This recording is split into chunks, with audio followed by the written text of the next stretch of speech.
Davlatimiz rahbarining avtomobil transportida yo'lovchilar tashish faoliyatini tartibga solishni yanada soddalashtirish chora-tadbirlari to'g'risidagi qarori yo'lovchilar tashish sohasida mehnat faoliyatini amalga oshirish uchun shart-sharoitlarni soddalashtirish maqsadida qabul qilindi.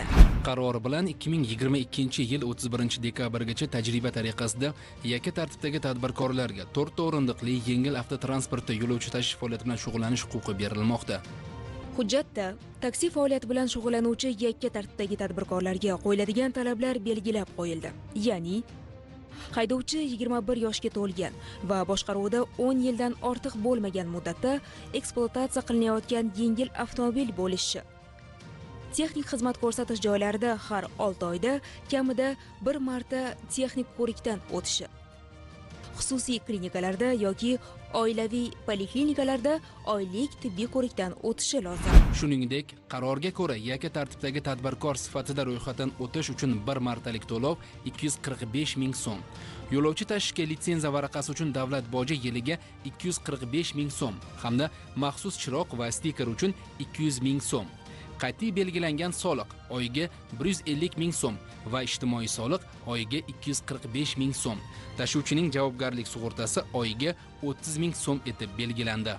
Qarorga muvofiq xizmatlar sifatini oshirish, sohaga axborot kommunikatsiya texnologiyalarini keng joriy etish orqali mijozlarga qulaylik yaratish maqsadida 2021-yil 1-sentyabrdan boshlab yakka tartibdagi tadbirkor sifatida taksi faoliyati bilan shug'ullanish faqatgina mijozlarni izlash bo'yicha interaktiv xizmat ko'rsatuvchi kompaniyalar xizmati orqali amalga oshiriladi. Qarorda yuridik shaxslarga tegishli taksilar uchun ma'lum imtiyozlar nazarda tutilmoqda. Xususan, to'xtash taqiqlangan yo'l belgisi amal qilish hududida, aeroport va vokzallarga tutash hududlarida to'xtab, yo'lovchilarni olish va tushirishga, aeroport, temir yo'l vokzali, davlat ishtirokidagi avtovokzal, pullik to'xtash joylariga yo'lovchilarni olish va tushirish uchun bepul kirishga, avtobuslar uchun ajratilgan maxsus harakatlanish yo'lagida harakatlanishga ruxsat berilmoqda.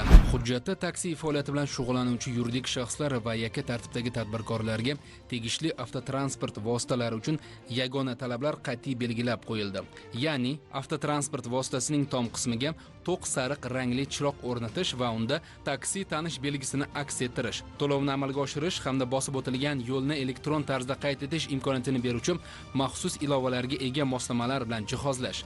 Avtoulovning ko'rsatkich panelida avtotransport vositasi to'g'risidagi ma'lumotlar ko'rsatilgan peshlavha bo'lishi kerak. Prezident qaroridan ushbu faoliyat turi bilan shug'ullanuvchilarning og'irini yengil qilish, ularning qo'llab-quvvatlashga qaratilgan yana bir qator yangiliklar o'rin olgan.